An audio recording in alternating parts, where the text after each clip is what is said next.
Okay, let's dive in. So imagine seeing a government report, right? And it opens with this statement, basically saying, today's children, well, they might just be the sickest generation in America's history. Yeah, it's a really stark opening. And it's specific, too, not sick from, the old infectious diseases we used to worry about. Most were thankfully better with those now, but sick specifically with chronic diseases. hmm And that's really the heart of this report. It was commissioned back in February by President Trump, and it's looking right at how widespread these long-term conditions are in kids. Things like, Oh, obesity, diabetes, certain cancers, asthma, allergies, autoimmune problems, and also neurodevelopmental stuff, behavioral challenges. It really draws a line in the sand, saying the health issues kids face today are fundamentally different from, say, decades ago. right. And the way they framed the report's purpose, they used this term radical transparency. I thought that was pretty striking. It is striking. The idea, they say, is to get people talking, get things moving, to actually prevent and maybe even reverse these health problems, not just, manage the symptoms forever. Okay, so transparency. And Yeah, that's what we're trying to do today, isn't it? exactly. Our mission for this deep dive is to really unpack what the report actually found. We'll look at some of the key data points, the trends they highlight across these chronic conditions. Based on the source material you brought us, well, some of it's quite alarming. Alarming seems like the right word. So we're talking chronic conditions and these trends. Where does the report even start to paint this picture? Maybe metabolic health? Yeah. That seems foundational, like childhood obesity. Yeah, that's a major focus. And looking at the data presented, um, the picture isn't great. Obesity rates for kids age 5 to 19 in the U.S., they're really high compared to other big developed countries, the G7 nations. How high? The report puts it around 20%. So think about that. More than 1 out of every 5 kids over 6 years old in the U.S. is classified as obese. 20%. Wow. And I remember seeing in the source material that figure. It's not just high, it's like a massive increase, right, compared to the 70s. Oh, absolutely massive. Over 270% higher than in the 1970s. It's not some slow creep. It's just ballooned. Yeah, ballooned is the word. It really is. And the report, it stresses this isn't just about weight on a scale. It's framed as a major risk factor, a precursor for really serious long-term health problems. It's basically described as an epidemic of metabolic disease, Yeah. problems with how the body uses energy from food. And it sets them up for issues later in life, too, presumably. Definitely. The report points out that something like 80% of teens who are obese are likely to become obese adults. And maybe even more worrying, 70% of young people with obesity already have at least one risk factor for heart disease. It's called a time bomb in the text. A time bomb, okay. And unfortunately, it seems like that bomb is ticking pretty loudly, which kind of leads us right into the next big area the report covers, prediabetes and actual diabetes. Exactly. Yeah. Yeah, this really sharpens that metabolic health picture. The report shows, based on data up to 2018, a really shocking percentage of teenagers, adolescents, are pre-diabetic, What kind of percentage? around 27% for 12 to 19-year-olds. Wait, more than a quarter. Over 25% of teenagers are already showing signs that put them on the path to diabetes. That seems incredibly high. It is incredibly high. And the trends for both type 1 and type 2 diabetes in young people, they're just consistently going up. The source material cites these projections. If things keep going like this, by 2060, we could see like a 65% increase in type 1 cases. Okay, 65% for type 1. And for type 2, it's even more dramatic. A projected 600% increase among young people. That's 100%. 600, which, it really suggests this isn't just about genetics. There got to be some major environmental factors, maybe lifestyle things driving this. That's a theme the report keeps coming back to. Wow. Okay, so shifting gears a bit, the report also digs into neurodevelopmental disorders, and the numbers there, they also jumped out at me. Right, they did. One of the really striking findings presented is the increase in autism rates, especially when you look at how common it is by age 8.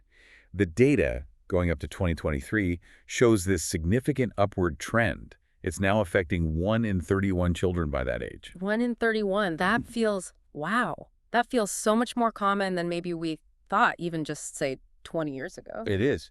And it's not just autism. The report also flags ADHD, attention deficit hyperactivity disorder. Over 10% of kids in the U.S. have had an ADHD diagnosis. 10%. And the source notes that 1 million more children got diagnosed in 2022 compared to just 2016. That's a huge jump in only 6 years. 1 million more in 6 years. Yeah. And when you see that kind of really rapid increase, The report suggests, maybe we need to look at environmental factors or maybe even things like how much kids are using technology. Could that be part of the puzzle? And it's broader than just those two conditions, right? The report mentions other neurodevelopmental issues, learning impairments too. Yes, exactly. It kind of frames this whole area with this concern that maybe the intellectual capacity of the nation is being affected. That's strong language. It is. The data shows over 7.5 million kids. That's about 10% of all K-12 students needed special educational services in the 2023-2024 school year. If 1 in 10 children needs that kind of support, it does point to a bigger, more fundamental challenge the report seems to be highlighting. Okay, let's talk about cancer. We usually think of cancer as something affecting adults more often, but the report does look at childhood cancer rates. What did it find there? Well, the data there also shows an unfortunate upward trend. The incidence of childhood cancer, so Mhm. for kids aged 0 to 19, has gone up over 40% since 1975. That's based on data up to 2021. Over 40% in less than 50 years. That feels like a really significant jump for diseases we tend to think of as, relatively rare in children. It is significant. And while the report itself mostly just presents the data, the source material does mention potential connections to environmental factors. Mm. It suggests that maybe some of the many carcinogenic pollutants out there in our environment could be playing a role in these trends. It's another place where it seems like outside factors, not just genetics, are influencing kids' health. Right. Okay. Now, this next section the report gets into, it's really tough to hear about, honestly, but it's so important given how prevalent it seems to be. Mental health. Yeah, this part is. It's deeply concerning. What's revealed here are, frankly, appalling levels of mental ill health, especially among teenage girls. The data shows really high rates of depression, anxiety. How high? Well, teenage depression rates nearly doubled just in the 10 years from 2009 to 2019. Doubled in a decade. And I think you saw this statistic too in 2022. More than 1 in 4 teenage girls reported having a major depressive episode the past year. 1 in 4. Yeah, that's staggering. It is. 25% of teenage girls reporting significant, clinically defined mental distress. This isn't just feeling a bit down. And the source also points to some really alarming numbers about suicide. Like 3 million high school students seriously considered suicide in 2023. 3 million. Just considered it. Yeah. And diagnoses of anxiety, up 61% among adolescents, just between 2016 and 2023. Those numbers are just heartbreaking. They really are.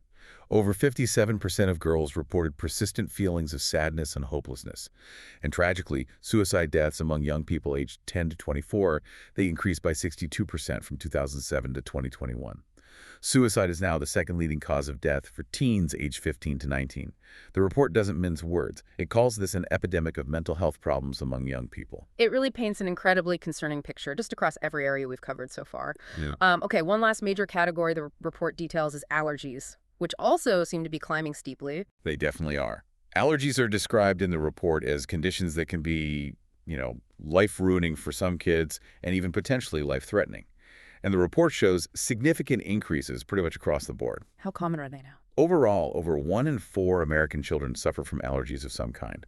The numbers hover around 26 to 27%. 1 in 4 kids dealing with allergies. That seems remarkably high compared to maybe a generation ago. It does feel that way. And if you look at specific types like eczema, that affects about 12.7% of children.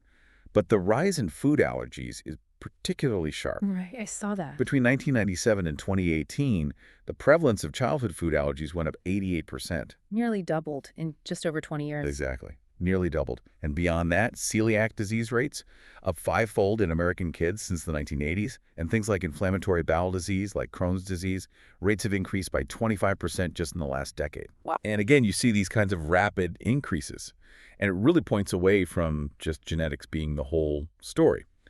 It strongly suggests, as the report implies, that some significant environmental or maybe dietary changes are major factors here. So yeah, the evidence presented in this report seems pretty clear. It lays out a case for a really significant, widespread, chronic health crisis affecting American kids across so many different categories.